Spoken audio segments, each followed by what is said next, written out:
Welcome to मंथन। आज हम बात करने वाले हैं दुनिया के दो सबसे बड़े लोकतंत्रों की, भारत और अमेरिका, और इनके रिश्ते की। एक ऐसी कहानी जिसमें दोस्ती भी है, दुश्मनी भी है और बहुत सारे ट्विस्ट्स एंड टर्न्स भी। जरा सोचिए, साल 2005 अमेरिका इंडिया के साथ एक हिस्टोरिक, बिल्कुल game changing nuclear deal sign करता है। और आज वही अमेरिका धमकी दे रहा है कि हमारे सामान पर भारी भरकम टैरिफ लगा देगा।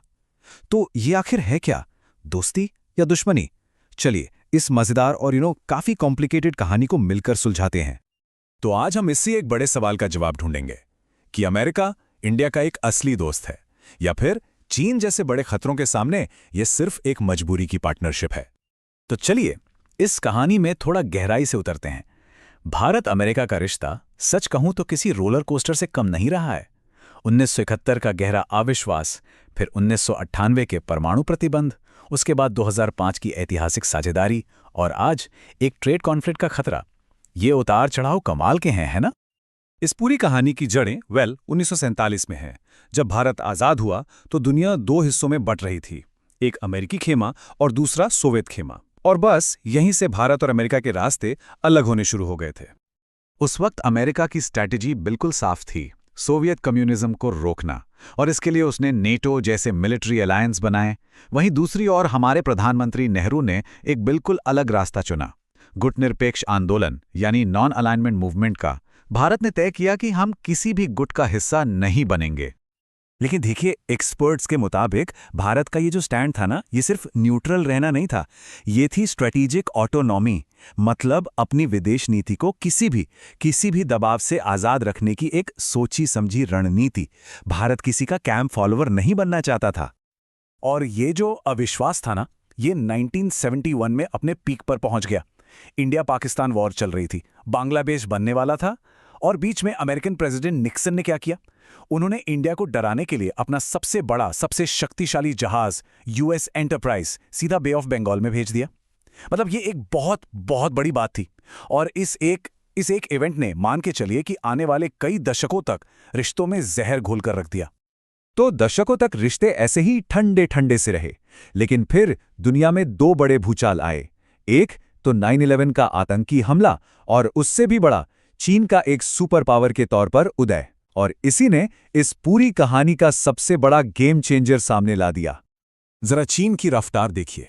साल 2005 में चीन की जीडीपी थी करीब $2.3 ट्रिलियन, और आज ये लगभग $20 ट्रिलियन है।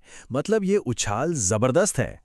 और अब जरा सैन्य ताकत पर नजर डालते हैं। 2005 में चीन का रक्षा बजट था सिर्फ $30 बिलियन, और आज ये 10 गुना बढ़कर $300 बिलियन से भी ज्यादा है। मतलब साफ है, चीन अब सिर्फ एक आर्थिक ही नहीं बल्कि एक मिलिट्री सुपर पावर भी बन चुका है। और जैसा कि प्रोफेसर हर्ष पंत कहते हैं, इसी चाइना फैक्टर ने भारत अमेरिका रिश्ते को एक साधारण लेन देन से उठाकर एक मजबूत रणनीतिक साझेदारी बना दिया। अमेरिका को साफ दिख गया कि एशिया में अगर चीन को बैलेंस करना है तो भारत से बेहतर कोई पार्टनर हो ही नहीं सकता। अब ये जो साझेदारी है ना, ये सिर्फ बातों तक ही सीमित नहीं है, इसे ठोस समझौतों से बनाया गया है। एक तरह से कहें तो इस रिश्ते का दिमाग भी है और रीढ़ की हड्डी भी। तो इस पार्टनरशिप की जो बैकबोन है, जो रीढ़ की हड्डी है, वो हैं ये 4 बड़े समझौते।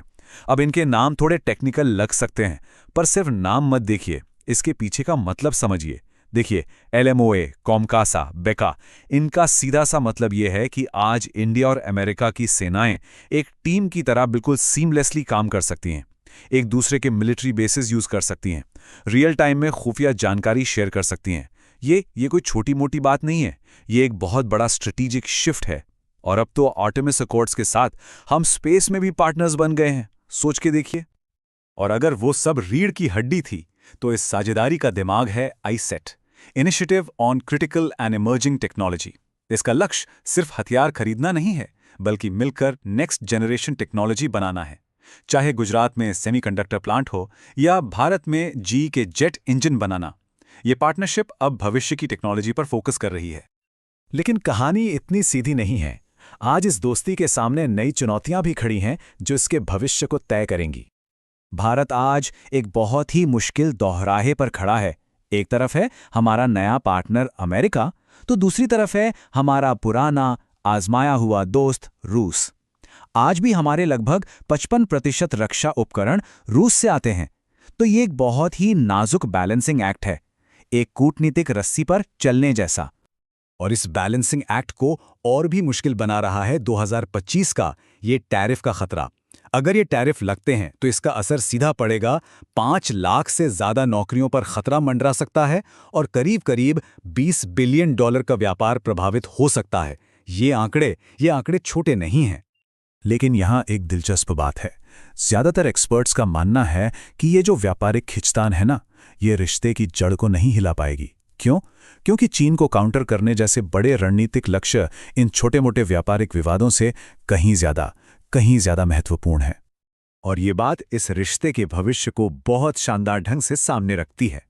जैसा कि एशली टैलिस कहते हैं, अगर 2005 की न्यूक्लियर डील इस रिश्ते का डिप्लोमैटिक इंजन थी, तो ICET अगले दशक के लिए इसका आर्थिक और तकनीकी इंजन है। तो अंत में सबसे बड़ा सवाल यही बचता है, क्या भारत इस साझेदारी का इस्तेमाल एक ग्लोबल सुपर पावर बनने के लिए कर पाएगा? और क्या वो ये सब अपनी स्ट्रेटेजिक ऑटोनॉमी यानी अपनी आज़ाद विदेश नीति को खोए बिना कर पाएगा? ये आने वाले वक्त का सबसे बड़ा सवाल है। तो ये थी भारत अमेरिका के इन उलझे हुए रिश्तों की कहानी। अगर आपको ये एनालिसिस इन्फॉर्मेटिव और मज़ेदार लगा तो हमारे चैनल मंथन को लाइक, शेयर और सब्सक्राइब ज़रूर करें। देखिए, ये आपके लिए तो एकदम फ्री है, लेकिन इससे हमें ऐसे ही और भी डीप डाइव करने की हिम्मत मिलती है। मिलते हैं अगले विश्लेषण में।